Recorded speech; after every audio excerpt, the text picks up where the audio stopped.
Who said Watford have a terrible away form? 6 at Hillsborough. We can review that, and we're looking at Dromo's debut and talking about who starts against Oxford this Friday night. We're recording this before the midweek fixtures, but we're going to jump straight into it. We're discussing a result that I'm sure none of these three saw coming whatsoever. Aaron, did you see that coming? Absolutely not. Like you said, given our away form, I think to win was hopeful, let alone to score 6. So no, absolutely not. Buzzing that we finally got over that away day hoodoo. Hopefully, we continue to push on now on Tuesday. We were slagging off Bayo, weren't we, just 2 weeks ago, Rio, on this channel, if you remind me correctly? Yeah, he had a one-touch v Luton the whole game from kick-off after their first goal, got dropped from the entire squad against Leeds, came back against Blackburn, he looked like prime Bergkamp, and then four goals on Saturday. I couldn't believe my eyes. I think if you were to pick a player in Watford history less likely to score 4 goals in a game, he'd be up there for sure. I think he's only got 1 goal less now than Deulofeu in his entire Watford career. Stunning result, though, Luke. Who else stood out for you? We'll talk about one player in particular in a minute, which we've already mentioned, but who else stuck out for you? I think Ebosele's introduction in the second half of the bench was fantastic. What he was doing down the line was brilliant, and that assist he got was so good. The energy he has brought throughout the games he's played has been a lot more better than what Andrews bring in. And I know we played Porteous right back the first half, and to bring him on in the second half, really to give that energy, it's such a game changer. And I think it is similar to that energy point I sort of talk a lot about, which we do in the second half really well, where we bring a lot of our quicker players on, a lot more strength, such as when we was bringing Bar. But now it seems like Ebosele is going to be like that Bar sort of piece where he's going to be starting now as well. I'm really pleased by Ebosele and how much he's came on, because we really needed a really solid right back who can be much better forward than Andrews. Absolutely. If you haven't yet subscribed, by the way, press that button now. We'd love to make this content for you. Let's jump into some social media takes on the Sheffield Wednesday game. This one was an interesting one on the BBC website. They said it was a great result for us, but an awful amount of work to do on our away form. The 2 penalties gave us the mysterious quality of confidence that seems to disappear on away days. Duomo was great on his debut. Hope we keep track as we may sneak into the playoff picture. Tom's doing a great job. And Barry says that shook the Bayo haters up. When yawns, no comment on that one. We'll have a look at that one in a minute. So into the playoffs, Aaron. It's getting a nosebleed, aren't you, soon? Yeah, I mean, look, you can go back to all the videos at the start of the season. None of us thought we'd be anywhere near there. A long way to go yet, but it's been a pleasant surprise. I think that comment at the end there, despite the owner, I think a lot of the transfer dealings we did, we were sort of sceptical whether half of them would even play, whether any of them would bring anything. I think so far, Ebosele probably the standout at the moment. He's just flying, and we didn't expect the resurgence of Bar. I fully expect him to be out on loan somewhere at this point. So no, absolute credit to Tom for getting them all up for it and getting them playing so well. Rio, there's been some disrespectful comments made by other fans of other clubs like Sheffield United that have played you and thought you were awful, that are saying, well, if Watford are 5th or 6th or whatever it is, that just highlights how poor the Championship is. I mean, obviously that's disrespectful to you guys, but obviously not being about Watford, but do you see the point that making? Do you think it's a poorer Championship than you were expecting this year? Yeah, I saw a Leeds fan tweet about that earlier, about us being 5th, and they absolutely dominated us, which wasn't the case. We deserved at least a point. But yeah, Championship's a crazy league. I think 2 or 3 games ago, Millwall were 22nd on positive goal difference. Now they're 7th, 2 points below the playoffs. Obviously, the league changes quick. Oxford were doing all right. Now they're just above the drop.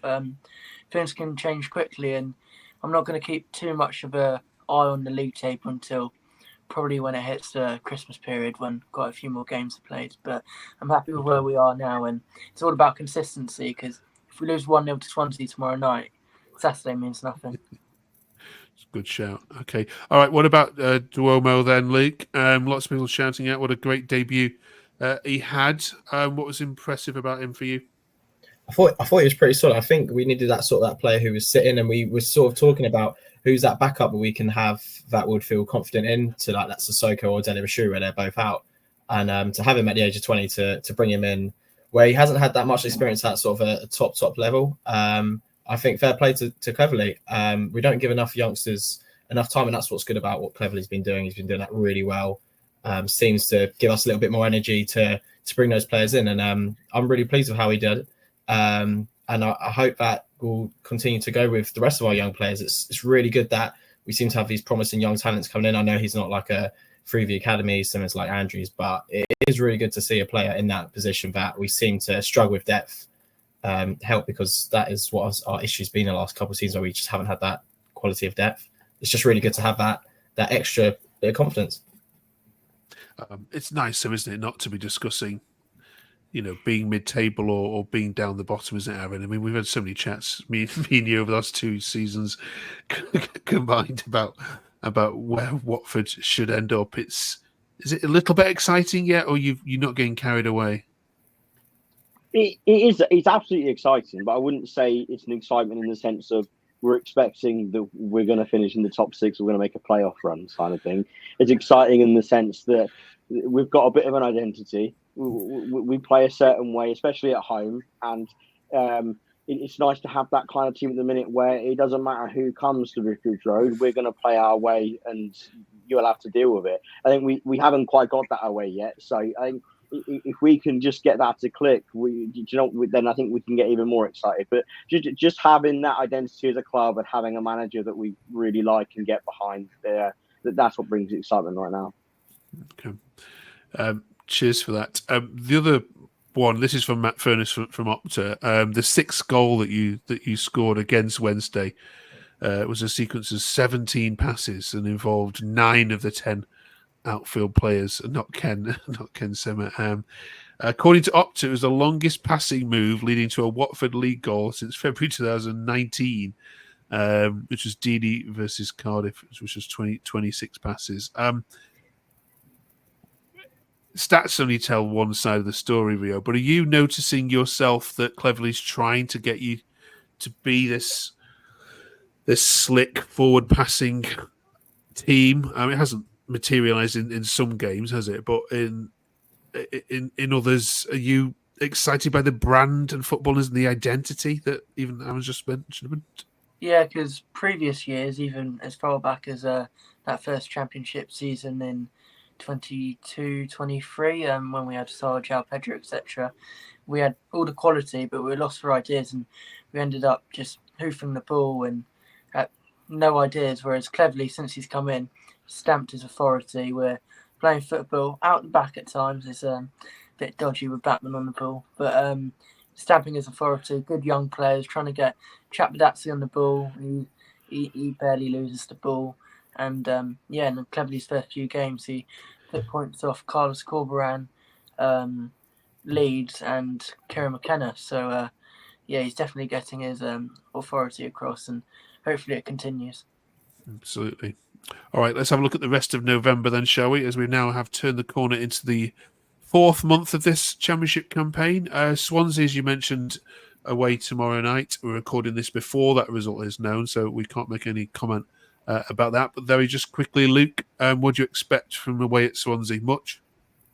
I think because of how long we have had that from 3 days, I know Swansea have had the same, but I think with the players we've got missing, again, similar to what I said before the game at Sheffield Wednesday, I'd happily take a point. Any away game, I think I'd happily take a point, unless like Plymouth, I'd fancy us to beat them.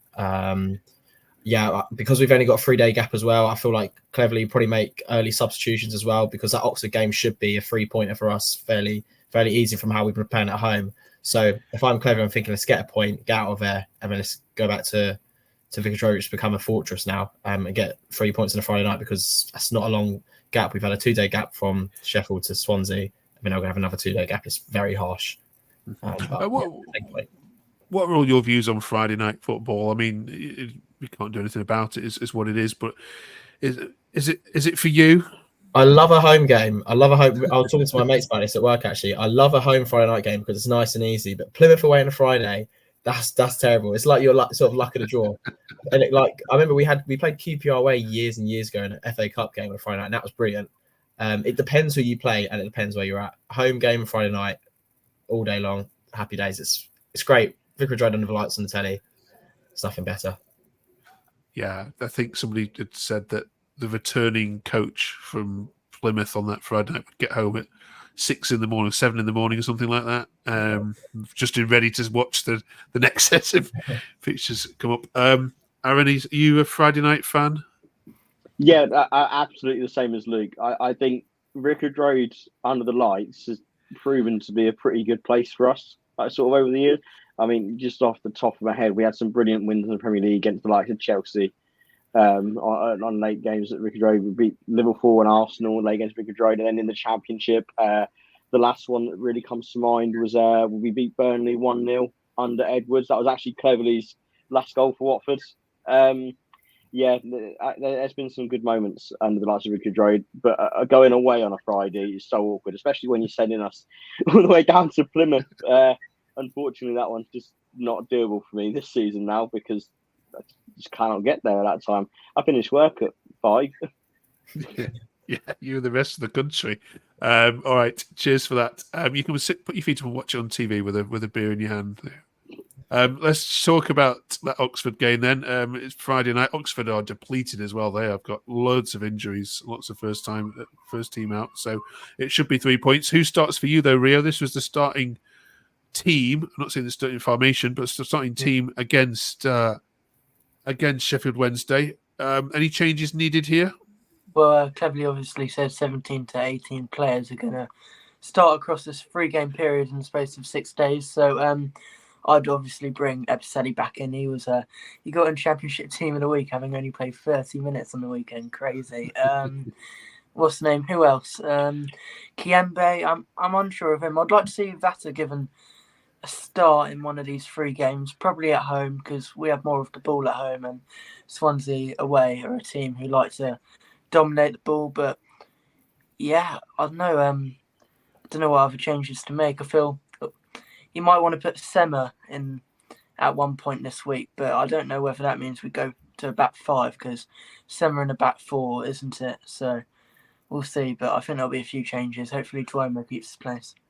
Okay, Luke, anything further from you?